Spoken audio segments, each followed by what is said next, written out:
Hello నమస్తే సలాం వాలేకుం మీ అందరికీ fortune basmati వారవ వంటలు powered by natural refined sunflower oil మరియు మన కుకీ పార్ట్నర్ యూనిబిక్ కుకీస్ కి స్వాగతం సుస్వాగతం. వినాయక చవితి వచ్చేస్తుందంటే రకరకాల చిత్రాన్నాలు పండగే పండగ. మరి మా ఇంట్లో కూడా చిత్రాన్నాల పండగ జరుగుతుంది, మీ ఇళ్లలో కూడా చిత్రాన్నాల పండగ మీరు చేసుకోవాలి. అంటే మనం పండగలు వచ్చేసాయి అంటే నిజంగా ఆ పండగ అనే స్పిరిట్ మన ఇంట్లో వారం రోజుల పాటుగా ఉండాలి అంటే ఎంతో కష్టపడుతూ ఉంటారు. ఇల్లంతా క్లీన్ చేసి పెట్టుకుంటారు, పిల్లలకి కొత్త బట్టలని లేకపోతే చక్కగా పువ్వులు మామిడాకులు ఇవన్నీ కట్టుకుంటాం. నాకు దైవభక్తి కంటే ఈ సాంప్రదాయ భక్తి చాలా ఇష్టం.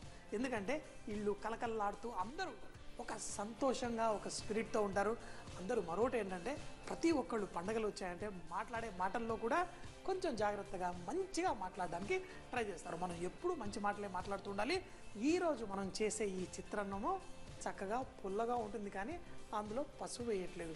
చింతపండు వేస్తున్నాం, మెంతులు వేస్తున్నాం, కొంచెం బెల్లం కూడా వేస్తున్నాం. కానీ దానికి వచ్చే సువాసన ఏదైతే ఉందో మిరియాలు మరి అల్లం, ఈ సువాసనతో వచ్చే ఈ చిత్రాన్నం చాలా చాలా బాగుంటుంది.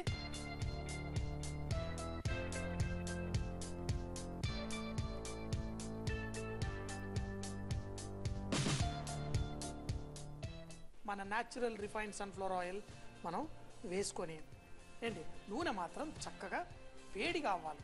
ఎందుకంటే ఎన్నోసార్లు చెప్తా ఉంటాను, ఆవాలు చిట్టపట్టలాడలేదంటే వాళ్ళకి వంట రానట్టే. అందుకని చెప్పేసి నూనె బాగా వేడైన తర్వాత ఆవాలు వేసి చిటపట్లాడిన తర్వాత మనం ఎలా చేసుకోవాలో చూద్దాం. నూనె వేడెక్కిన తర్వాత మనం మన ఆవాలు వేయగానే ఇలా చిటపట్లాడాలి. దాని సువాసనని కొంచెం ఆస్వాదిద్దాం.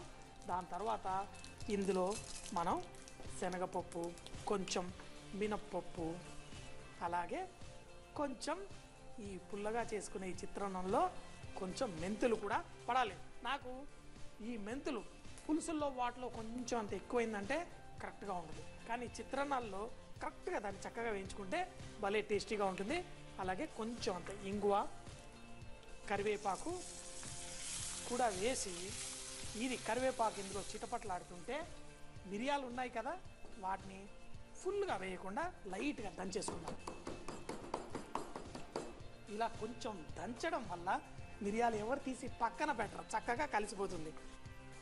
ఈ మిరియాలని ఇందులో లైట్గా వేయించుకొని దీంట్లో మరో ఫ్లేవర్ ఏం చెప్పాను, అల్లాన్ని కూడా ఇందులో వేసి చక్కగా కుక్ చేసుకుందాం. దీని తర్వాత దీంట్లో కొంచెం బెల్లము అలాగే కొంచెం అంత చింతపండు పులుసు కూడా ఇందులో వేసేసుకుందాం. మన చింతపండు పులుసు వేసిన తర్వాత దాన్ని స్లోగా కుక్ అవ్వాలి. ఎందుకంటే ఎప్పుడు చెప్తాను కదా, చింతపండు పులుపు సూపర్గా ఉంటుంది ఎప్పుడైతే అది చక్కగా కుక్ అవుతుందో. మరి చక్కగా కుక్ అయిన తర్వాత దాంట్లో ఒక తీయదనం వచ్చేస్తుంది. మరి ఇది కొంచెం నూనె బయటకు వచ్చిన తర్వాత మనం పలుకులుగా చేసుకున్న మన ఈ అన్నాన్ని వేసుకొని కలిపేసుకుందాం. మరి ఎప్పుడు చెప్తూ ఉంటాను కదా, చిత్రాన్నం ఒట్టిగా చేసేసి పెడితే కాదు, దాన్ని కాంబినేషన్లో పెడితేనే అదిరిపోతుంది. కాంబినేషన్ 1-2 కాదు, మీ ఇష్టం వచ్చిన కాంబినేషన్ చేసుకోవచ్చు. మరి ఈరోజు మనం అలా అల్లం మిరియాలతో చేసుకున్న ఈ చిత్రాన్నానికి కాంబినేషన్గా ఏంటనుకున్నారు, మార్కెట్లో కాకరకాయ దొరుకుతోంది కదా, ఇది చాలా ఆరోగ్యానికి మంచిదంటారు. ఎందుకంటే వీటిని పెంచడం అంత ఈజీ కాదు. వాటి క్లైమేట్ అంత పర్ఫెక్ట్గా ఉంచితేనే ఆ మొక్కలకి ఈ కాయలు వస్తాయి. మరి ఈ కాకరకాయని మనం లైట్గా చిప్స్ రూపంలో ఫ్రై చేసుకొని ఈ చిత్రాన్నంతో పాటు తిన్నాం.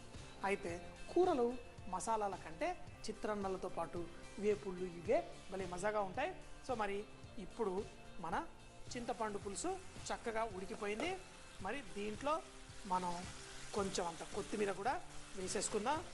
వేసుకొని దీంట్లో మనకి కావాల్సినంత అన్నం కలిపేసుకుందాం. పులిహార అనగానే ఎప్పుడు మనం పసుపు వేసేస్తాం.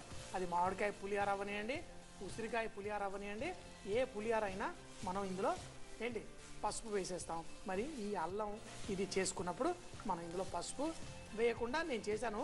లేదు మనకి ఆ పసుపు ఉంటేనే అది పులిహార రూపంలో కనిపిస్తుంది అంటే మీ ఇష్టం, కొంచెం వేసుకోవచ్చు. నాకే అయితే ఇందులో కొన్ని పల్లీలు జీడిపప్పు ఏది వేసినా నాకు ఇష్టమే. చక్కగా కలిపేశాను. ఇప్పుడు దీన్ని వామ్గా ఇలాగే ఉంచేద్దాం. దీన్ని పక్కన పెట్టేస్తాను. అన్నం కలిపేసిన తర్వాత పులిహార కొంచెం చల్లగా తిన్నా బాగానే ఉంటుంది, వేడిగా తిన్నా బాగానే ఉంటుంది. మరి దీన్ని పక్కన పెట్టేసి మన కాకరకాయ వేపుడు చేసుకొని తిన్నాం. చిత్రాన్నం రెడీ అయిపోయింది. దీంతోపాటు ఈరోజు కాంబినేషన్ ఏమనుకున్నాం, మనం చక్కగా కాకరకాయతోటి వేపు అంటే ఏం లేదు, చిప్స్ లాగా చేసుకొని టకా ఫ్రై చేసేసుకొని తింటే అదిరిపోతుంది. కాకరకాయ అయినా, అరటికాయ అయినా, చామదుంప అయినా, బంగాళదుంప అయినా నూనెలో ఇలా వేడిగా ఫ్రై చేసి దానిపైన కొంచెం పచ్చికారం వేసి కరివేపాకు కూడా వేసుకుంటే దాని టేస్ట్ సూపర్గా ఉంటుంది. సో మరి కాకరకాయని సన్నగా కట్ చేశాను. మరి దీన్ని ఫ్రై చేయడం కోసం ఇలా సన్నగా కట్ చేసేసిన కాకరకాయని మనం ఒక బౌల్లో తీసుకొని దీనికి కొంచెం అంత ఉప్పు, దానికి కావాల్సిన కొంచెం అంత ఉప్పు మనం వేసుకొని ఇలా లైట్గా కలిపేసుకుందాం. ఇలా కలపడం వల్ల ఈ కాకరకాయలో ఉన్న కొంచెం అంత తేమ బయటకు వస్తుంది. అలా తర్వాత ఫ్రై చేసుకుంటే ఈజీగా క్విక్గా అయిపోతుంది. కాకరకాయని కొంచెం ఉప్పు వేయగానే కొంచెం అంత తేమ బయటకు వస్తుంది. అలా 5-10 నిమిషాల ముందే ఉప్పు వేసి పెట్టుకోవచ్చు. దాంట్లో ఇది కావాలనుకుంటే కొంచెం అంత బియ్యం పిండి మనం ఇలా జల్లేసి లైట్గా కలిపేసుకుందాం. తర్వాత దీన్ని ఫ్రై చేసేసుకుందాం. ఎంతో సింపుల్ కదా. కానీ కారం మాత్రం ఇప్పుడు కాదు, కరివేపాకు కారం లాస్ట్లో వేసుకుందాం. కాకరకాయని కూడా ఎలా ఫ్రై చేయాలో మీకు తెలిసిపోయింది కదా. చక్కగా కరకరలాడుతూ ఇంట్లో వాళ్ళందరూ సూపర్ అనాల్సిందే.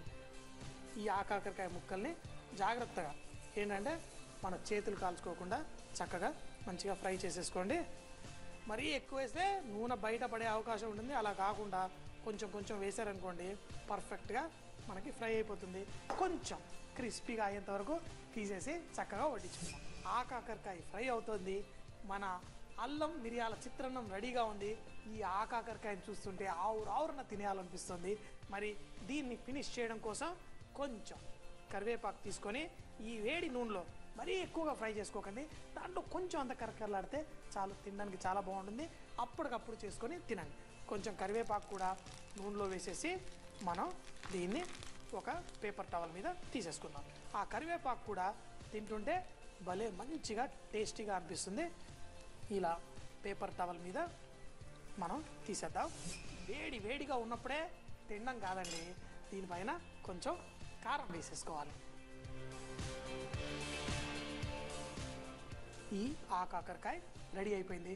మరి వడ్డించేసుకుందామా. కాకరకాయ సూపర్ అంటే సూపర్. మరి ఆలస్యం ఎందుకు, తినేద్దామా మరి. అల్లం మిరియాల చిత్రాన్నం చాలా టేస్టీగా పుల్లగా భలేగా ఉంటుంది. దీంతోపాటు కాంబినేషన్గా మన కాకరకాయ తక్కువ వేసుకోవద్దు, అన్నం ఎంత వేసుకుంటే అంత వేసేసుకుంటాను నేను ఇంట్లో. అల్లంతో చేసిన చిత్రాన్నం కాకరకాయ చూస్తుంటే మరి మీకు కూడా చేయాలనిపిస్తుంది కదా. చాలా టేస్టీగా ఉంటుంది. ఈ కాకరకాయ చాలా హెల్త్ బెనిఫిట్స్ అవి ఇవి ఉంటాయంటారు. ముఖ్యంగా ఇలా చేసుకుంటే తింటుండే స్వర్గమే. మరి ఎందుకు, మీరు కూడా తప్పకుండా చేసుకోండి. నాకు కొంచెం మెంతులు ఎక్కువ వేసుకున్నా, మీరు కావాలంటే కొంచెం తక్కువ వేసుకోవచ్చు. నిజంగా కళ్ళు మూసుకొని తినేస్తామేమో, ఇది అంత రుచిగా ఉంటుంది. ఓ పక్కన కాకరకాయ, ఒక చెంచాడు అన్నం, 2 ముక్కలు కాకరకాయ.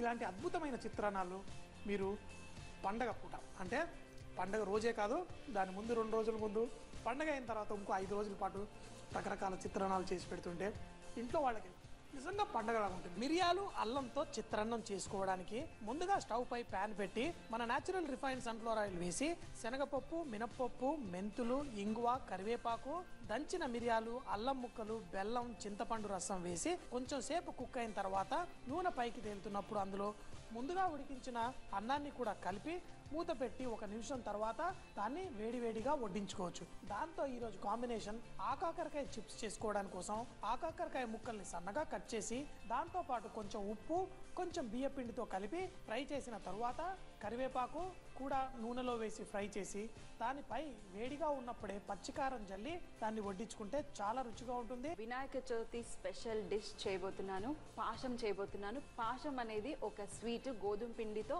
అలాగే బెల్లంతో చేసే స్వీట్. చాలా మందికి తెలిసే ఉంటుంది, కానీ తెలియని వాళ్ళ కోసం ఈ డిష్ చూపిస్తున్నాను.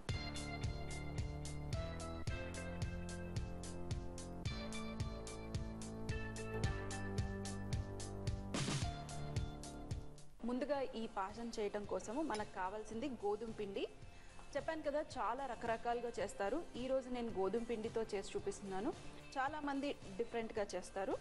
గోధుమ పిండి వేశాక ఈ గోధుమ పిండిలో నీళ్లు వేసి కలపకుండా మనము బెల్లం నీళ్లు వేసి కలుపుతాము. బెల్లం ఏం చేశానంటే నేను ఆల్రెడీ నీళ్ళల్లో వేసేసి ఒక అరగంట పాటు పెట్టేసుకున్నాను. మీరు ఒకవేళ మార్నింగ్ లెగ్గానే మీరు బెల్లాన్ని నీళ్ళల్లో వేసి పక్కన పెట్టుకోవచ్చు. లేదంటే ముందు రోజు కూడా మీరు నీళ్ళల్లో బెల్లాన్ని వేసేసి ఫ్రిడ్జ్లో పెట్టుకున్నా ఏం పర్వాలేదు. మార్నింగ్ పండగ అనగానే మనకి హడావిళ్ళు పనులు ఇవన్నీ ఉంటాయి కాబట్టి కొంచెం ఈజీగా ఉండాలి అంటే ఇలా మీరు ముందు రెడీ చేసి పెట్టుకోవచ్చు. మరి గోధుమ పిండిలో బెల్లం నీళ్ళు వేసుకుని మామూలుగా చపాతీ ముద్దలాగా కలుపుకోవాలి. ఈ పిండి చూడండి కొంచెం సాఫ్ట్గా, మరీ సాఫ్ట్గా తడుపుకోకుండా కొంచెం తడిపేసుకొని ఇందులో చాలామంది రకరకాల షేప్స్గా చేస్తారు. ఉండ్రాళ్ళ విధంగా చిన్న చిన్న రౌండ్స్ చేస్తారు. కొంతమంది ఏమో మామూలుగా సన్నగా దారాల్లాగా చేస్తారు. లేదంటే కొంతమంది చపాతీలాగా రోల్ చేసేసి చిన్న చిన్న ముక్కలుగా కట్ చేసుకుంటారు. పిండి రెడీ అయిపోయింది. ఇప్పుడు ఈ పిండిని మీరు కావాలంటే ఒక 10 నిమిషాలు రెస్ట్ చేసుకోండి. లేదంటే డైరెక్ట్గా కూడా మీరు షేప్స్ చేసుకోవచ్చు. చెప్పాను కదా చాలా రకరకాలుగా చేసుకుంటారు.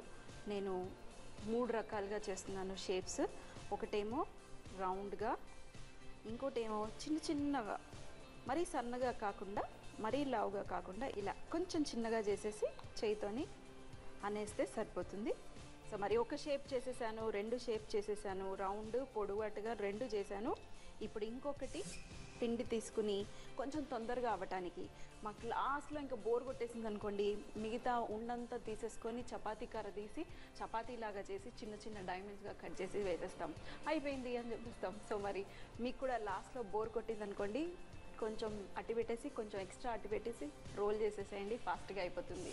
మరి కాస్త పొడిపిండి, అంటే పొడిపిండి కూడా మనం బియ్యం పిండి వేసుకుంటామండి. బియ్యం పిండి వేసుకుంటే అతుక్కోకుండా ఉంటుంది, ఎందుకంటే మనం ఇందులో బెల్లం వేసాం కాబట్టి. అలాగే ఇవన్నీ చేసేటప్పుడు ఇందులో కొంచెం అంతా మనము బియ్యం పిండి చల్లుకుంటే ఇవి అతుక్కోకుండా ఉంటాయి. ఇప్పుడు ఇవి కూడా నేను కట్ చేసేసి చిన్న చిన్న డైమండ్స్ కట్ చేసుకోవచ్చు. మీకు ఏ సైజ్ కావాలి, ఏ షేప్ కావాలి అన్న ఆ షేప్కి కట్ చేసేసేయండి.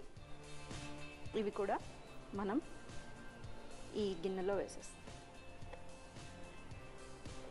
మరి ఇవన్నీ రెడీ అయ్యే లోపల మనం ఇక్కడ స్టవ్ మీద బెల్లం నీళ్ళు పెట్టుకుందాము. ఇవి ఉడికించాలి కదా, మరి బెల్లం నీళ్ళలోనే ఉడికిస్తారు. సో మరి బెల్లం నీళ్ళల్లో ఉడికించడానికి మనం ఇక్కడ బెల్లము అలాగే వాటర్ ఉంది. చూడండి 3 రకాల షేప్స్ రెడీ అయిపోయాయి. ఒకటేమో ఉండ్రాలుగా రౌండ్ రౌండ్గా, ఒకటి డైమండ్స్, ఇంకొకటి చిన్నగా పాముల్లాగా దారాల్లాగా. మరి ఇప్పుడు ఇక్కడ నీళ్ళు కూడా బాయిల్ అయిపోతున్నాయి, మన బెల్లం నీళ్ళు. ఇప్పుడు ఏం చేస్తామంటే పొడిపిండి ఏదైతే మనం బియ్య పిండి వేసుకున్నామో అది రాకుండా ఉండాలి. సో కొంచెం ఇలా చేయితో ఇలా అనేసేయండి. ఏదన్నా పొడిపిండి ఉన్నా మన బియ్య పిండి కింద పడిపోతుంది. మనం ఈ చేసుకున్న పిండివి ఇవే వేసుకోవాలి.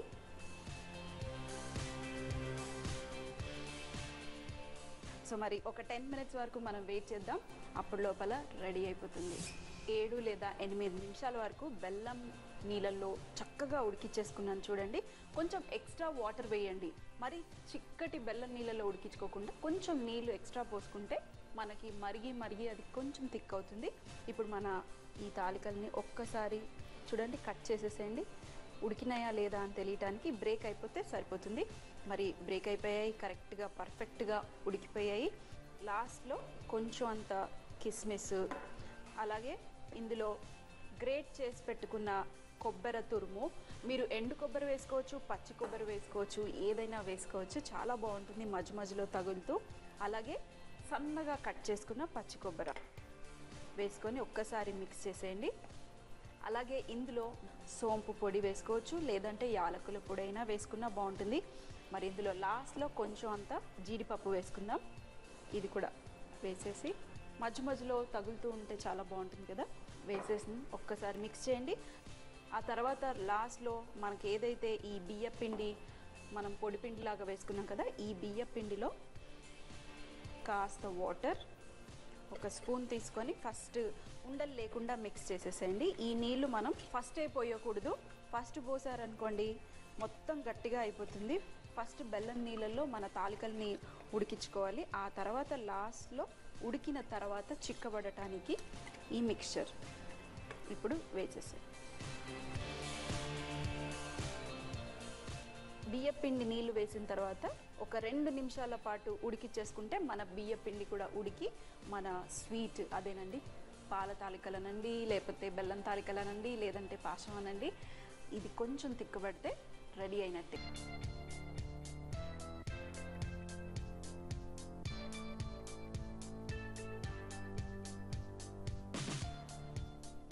తాలికలు అలాగే ఈ పాశం రెడీ అయిపోయింది. ఇప్పుడు మనం సర్వ్ చేయడానికి రెడీ. వేడివేడిగా ఇలాంటి స్వీట్స్ మనము ఎప్పుడంటే అప్పుడు చేసుకోం కదండి. ఎప్పుడు ఈ స్వీట్ అయితే మనం వినాయక చవితి వస్తుంది అనగానే ఈ స్వీట్ చేస్తాం. అలాగే ఉగాదికి కూడా బొబ్బట్లు ఉగాది రోజే చేస్తాము. చాలా మటుకు ఆ రోజు చేసిన స్వీట్స్ చాలా టేస్టీగా ఉంటాయి. మీరు గమనించారో లేదో, మాకైతే అలాగే అనిపిస్తుంది. ఫెస్టివల్ రోజు చేసుకున్న స్వీట్స్ చాలా డిఫరెంట్. సో మరి ఇది రెడీ.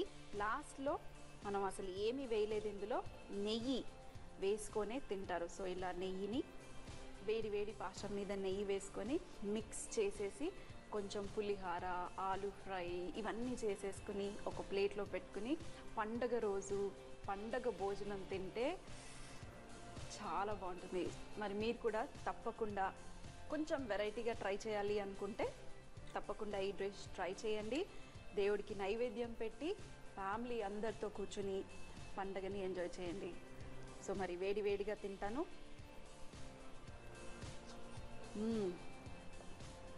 పర్ఫెక్ట్గా ఉడికిపోయాయి. స్వీట్ కూడా పర్ఫెక్ట్గా ఉంది. మరీ ఎక్కువగా స్వీట్ లేదు. కంపల్సరీగా నెయ్యి వేసుకునే తినండి, అప్పుడే మీరు ఫుల్గా ఎంజాయ్ చేస్తారు. పాశం తయారు చేయ విధానం: ముందుగా ఒక బౌల్ తీసుకొని కొద్దిగా గోధుమ పిండి వేసి బెల్లం నీళ్లు వేసుకొని చపాతీ పిండి లాగా కలుపుకోవాలి. కలిపి పెట్టుకున్న పిండిని చిన్న రౌండ్స్ గా చేసుకుని, అలాగే పొడవాటుగా చేసుకుని, అలాగే డైమండ్ షేప్ గా చేసుకుని 3 షేప్స్ చేసి రెడీ పెట్టుకోవాలి. కావాలంటే అందులో అంటుకోకుండా ఉండటానికి కొంచెం అంత బియ్య పిండి జల్లుకుంటే అంటుకోకుండా ఉంటాయి. తర్వాత స్టవ్ పై పెనం పెట్టుకొని అందులో బెల్లం నీళ్లు వేసి కాస్త బెల్లం నీళ్లు మరిగిన తర్వాత ఇందులో ఈ చేసి పెట్టుకున్న తాలికలన్నీ వేసేసుకొని ఒక 10 నిమిషాల పాటు తాలికలు ఉడికేంత వరకు ఉడికించుకోవాలి. ఉడికించుకున్న తర్వాత చివర్లో కిస్మిస్, కాజు, పచ్చి కొబ్బరి, ఎండు కొబ్బరి గ్రేట్ చేసి, అలాగే కొంచెం అంత సోంపు పొడి వేసుకొని బాగా మిక్స్ చేసి, ఆ తర్వాత కొంచెం బియ్య పిండిలో కొన్ని నీళ్లు పోసుకుని కాస్త మిక్స్ చేసుకుని ఆ నీళ్ళని బెల్లం మిశ్రమంలో వేసుకొని ఒక 2 నిమిషాల పాటు కుక్ చేసుకుంటే మన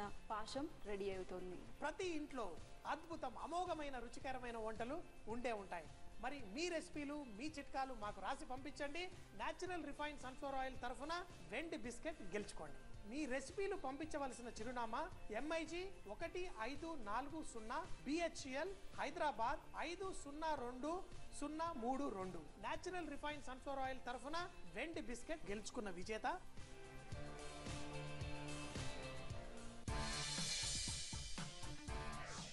దానిమ్మ పండును వలవడం కష్టమైన పనే. ఆ పనిని సులువుగా ఎలా చేయొచ్చో నేర్చుకుందాం. ముందుగా దానిమ్మ పండును తీసుకొని దాని పైభాగాన్ని ఇలా కట్ చేస్తే చూడండి, ఇలా మధ్యలో గీతలు కనబడుతున్నాయి కదా, ఆ గీతల దగ్గర మీరు చాకుతో ఘాట్లు పెట్టి ఇలా ఓపెన్ చేయాలి.